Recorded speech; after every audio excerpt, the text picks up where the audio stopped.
Really said to me while I did that, he's like, "You know me so well." Well, EMG Darkhorse versus CTG. The names are swapped here, but we're gonna see CTG. One of the guys who's been really making a lot of noise in GFW. CTG's always been on our PR, but he recently started making a bit more big strides in the game. I think one of his breakout moments was whenever we were at Don't Get Hit in Austin. Okay. And he just started playing his heart out. I saw him. And we can just totally see this guy leveling up. Yeah, he's incredible. Oh, no. A Jiggly. Ditto. All right, so I'll go get the pillow and blankets, and we can go to nap break. Yeah, we'll take it's commercial break. Commercial break. So, yeah, everybody who's been watching the stream knows I'm not a fan of two floaties in one match. But let's see how this goes. CTG, a really good Jigglypuff, man. Really surprised me watching him this tournament. And Darkhorse, of course, usually plays Falcon. I'm interested to know why he's opting to do this, but it looks like he's doing all right so far. He wants to torture the stream. No, really what it is when it comes to floaties, notice that you'll see these guys constantly have a battle for aerial control. Yeah. You see it a lot in Kirby Dittos, right? Where people are constantly battling for that top platform, and they're like, I want aerial supremacy so I can keep daring you, and then continue to lead into those up tilts, and the combo game can really get started. Exactly. And Jigglypuff's, obviously, his dare isn't as good as Kirby's, but his dare has a lot more reward at times because he can lead into a rest. Yeah. So, yeah, it's really important for Jigglypuff to be above it. He doesn't have that kind of, like, stay grounded up tilt that Kirby does. He has great up tilt, leads into a lot of good things. And it looks like Kirby's, but it doesn't have that same ridiculous hitbox. Exactly. The thing that's so good about it is that it's a nice complement to that dare, right? Now, for those that maybe are new to that matchup, what you want to do whenever you see Puffs going in there and start daring, you need to SDI towards the front of the character. Because if you SDI towards the back, you're naturally going to get up tilted into rest. Right. So you have to be wary of all the combo options that exist. So stay away from the kill option. It's nice. Exactly. It's a good idea. So you like really have to plan your DI accordingly. It's like, you know, before Google Maps, you had to plan your route. You got to think about what you're doing. MapQuest? Oh, yeah, God, those days. Print it out, whatever you got to do. Oh, my God, yeah. At least those days were better than getting maps. Oh, we can see a rest there. It's not going to kill. That was like one up tilt into rest. As we see, Jigglypuff is really light, so it almost does the job. Ooh, great DI. Excellent job sustaining that stock. Now we're kind of back to this exact same percentage here, 87%. Oh, yeah, wow. Aerial supremacy yet again coming to play. So what are some things that you think that are highlightable between these two in these matchups? Like, we talk a little bit about the teleport in the last matchup. Can you tell me a bit about how that technique is done? Yeah, absolutely. So you basically, once you finish initial dash, you dash left or you dash right, and once you're in your full run animation, if you press the stick in the opposite direction and jump within, I think it's a few frames, like 3 frames or something, you press your stick in the opposite direction and you press up or you jump, you're going to get this slide where you sort of teleport in the direction you're initially running, and you get a lot more distance. And for Jigglypuff, like that. Yep, and for Jigglypuff, it's really useful to escape at times, especially on invincibility, and it's useful in tech chases. When they think they're going to be safe and roll away, you can actually teleport, and sometimes you kind of wind up right on top of them for a dare to nair, to rest, or to up smash. So it's really, really useful. And then Fox uses it for up smash, of course, and Samus has some uses as well. But Jigglypuff's is very pronounced. That's really sick. That's really cool. I like that. Yeah, I love it. That's actually, I always played Jigglypuff, but the reason credit goes to Super Boom Fan, watching him play, and he was tech chasing with the teleport and leading into rest. It was just so phenomenal. I was like, wow, I want to be able to do that. So I started playing with Pete at last Apex, and I was getting it for the first time. And then since then, Jigglypuff's been my favorite character to play, probably. Nice. Yeah. Finding that love, that dedication towards the character. Sometimes it's pretty difficult. Don't let this let this splat sway you from playing Puff, though. This character's pretty sick. Yeah, and this isn't exactly a terrible Ditto. They're going at each other a bit here, so. Ooh, back throw off the side. That's the teleport that we were talking about earlier. Yep. Use that for a quick way to just get on top of the platform and get a little bit more extra height that you might need to see potentially edge guarding. And you see the Darkhorse, like when he recovered just there, he used that down air really early to cover himself. He just puts the hitbox out there. He knows it's going to stay out there, so at least it's kind of, it's an insurance plan. You know, he's not necessarily trying to hit with the down air. Ooh, and a great idea, unorthodox, using a smash on the platform. That's going to be a stock. Ooh. Up tilt to death, just napped on him and takes it, and he's not going to get any punishment on the rest. But, oh, and he survives. So now Darkhorse in a pretty good shape. So he's at a percentage that's tough to kill with like up tilt. He's gonna have to. He's gonna have to get a back throw, an up smash, down smash. So when it comes to the kill throws, back throw is the prominent one that we're used to seeing here. Are there really a lot of uses for forward throw with Puff? Not on Puff, right? Okay. Not necessarily in this matchup, but yes, his forward throw is definitely better than his back throw in terms of it's so valuable to his game plan. It's how you set up a lot of combos, a lot of 0 to death, start with the throw. Oh, and maybe Unfortunate tech flip there. not the best idea knowing that Darkhorse has that kind of DI. Oh, okay, so he's going to look like he's going to keep trying to wall him out here. Ooh. Up tilt? No, he's going to go off this stage. Oh, and he hit back toward the stage, luckily for him. But Darkhorse did a good job of making sure he survived that. Man, and this is anybody's game. And I was told by Wookie before this match, his back throw, that Darkhorse was scared. And you can see Wookie right behind them, not coaching, but just watching CTG and Darkhorse go at it. Are we going to have our first potential timeout of this tournament? 2 minutes and 30 seconds left here on the clock here, folks. Yes, I guess one of the longest matches we've seen, right? This is the longest match I think I've seen on stream today. So if it comes down to this, is CTG going to be able to maintain this stock? Because this is his back to the wall here. Yeah. Let's see, a down smash maybe? Ooh.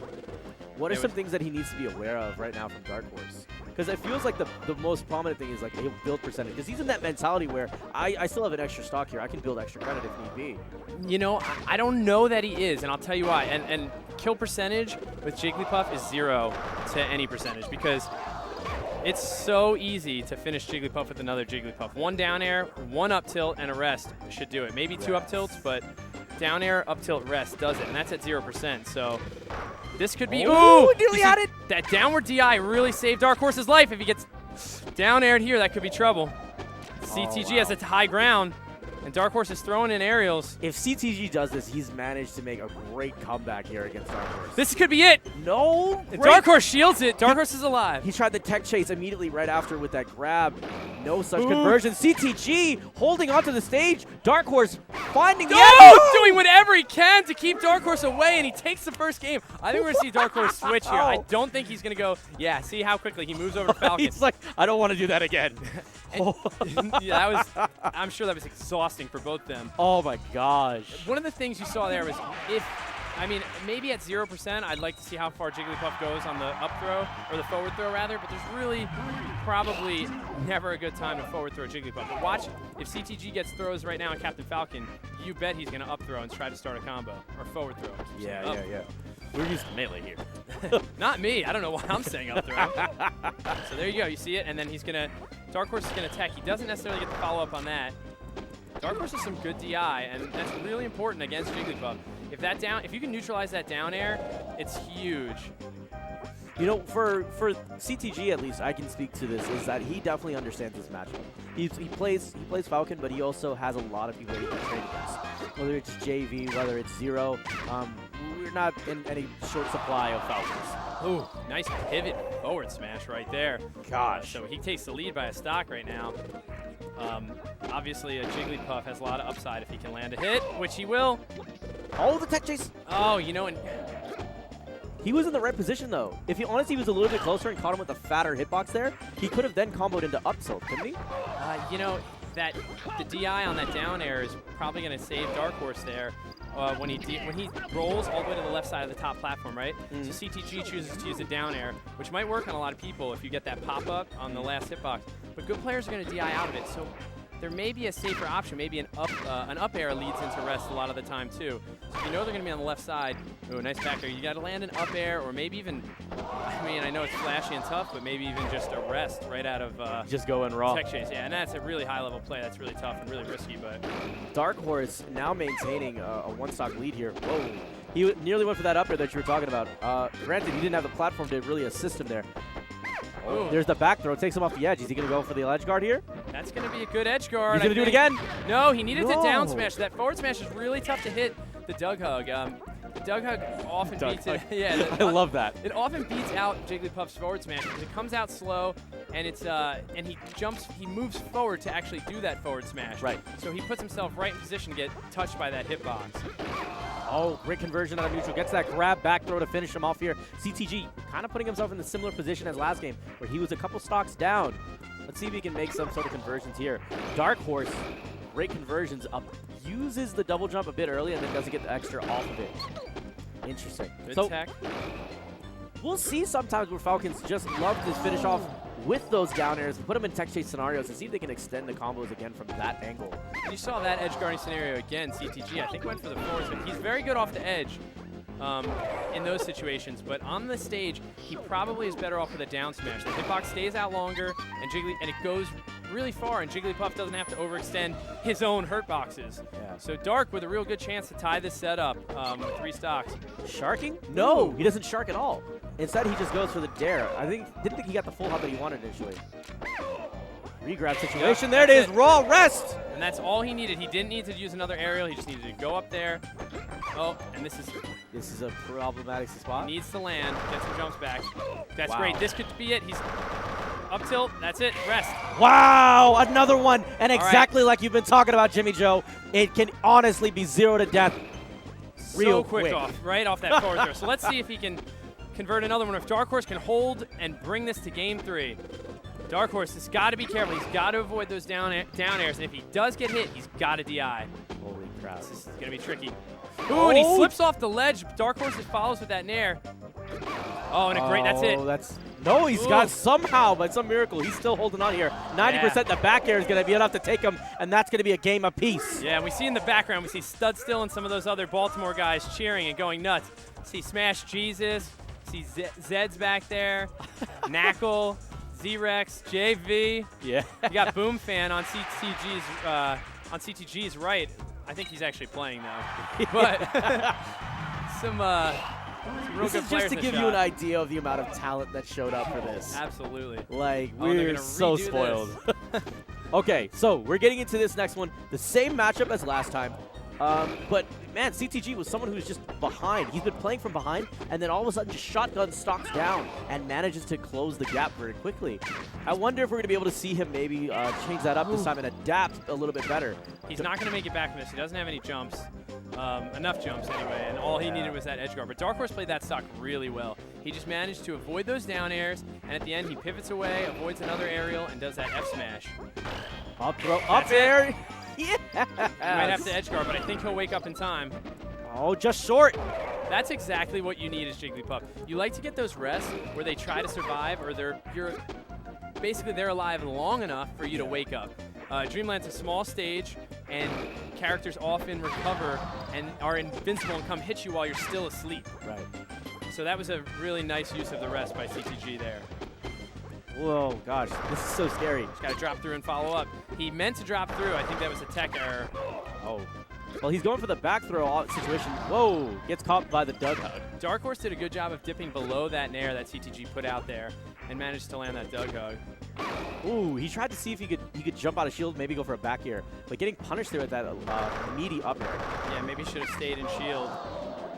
Oh, he's gonna back air there? No, down smash. That's what he needed to do. That's what you were telling him last stop. So he adapted already and chose the more optimal move in that situation. This is, yeah. Wow, launched him and catapults him into the heavens. You hate to see people die off that up air. I don't know, I like to see some other form. You know, I love like the up air to me is such a funny move when it comes to Falcon because it really feels like wherever you're pointing your foot is where you're about to go sometimes. Or it feels like you're just launching them off. And to me, I think it's hilarious when you catch them at the last bit of active frame and you potentially send them horizontally with an up air. Yeah, it's great. Those reverse up airs are so pretty. So that was a really good edge guard by CTG. He goes out there to contest and makes Darkhorse change his trajectory to a more risky one that puts him further away from the stage. And all CTG has to do is land and down smash. So now we're back to this neutral game, and CTG's keeping that high ground. Darkhorse is a little nervous here, probably down a stock. And we've seen him in these situations where he's struggling to get back onto the stage, where he gets hard punished by Darkhorse. Ooh, and this is going to be a rest. Yes, you're right, Jimmy. And that's the stock.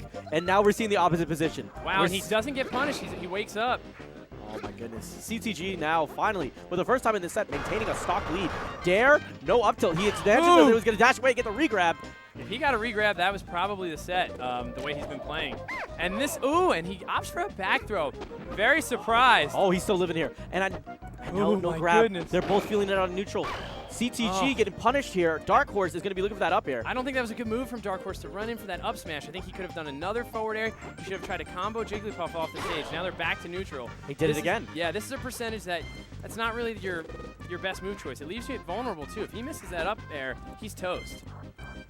So let's see how he approaches here. Oh, back air, takes the wow. stock. CTG coming in here fresh. Darkhorse maintaining his last stock here, nursing it. Back throw off the stage. This could Captain be the Falcon's set. lackluster recovery maybe coming into play That's here. it. The down smash is going to take him. CTG takes it, and Baltimore falls victim to Texas in the Lone Star State. Wow. Wow. Fantastic. What a rise that we're seeing from CTG. Look, It he's started in Austin, and it's coming in here, too, at Hitstun 3. Yeah, and he's high-fiving JV and their other Texas players.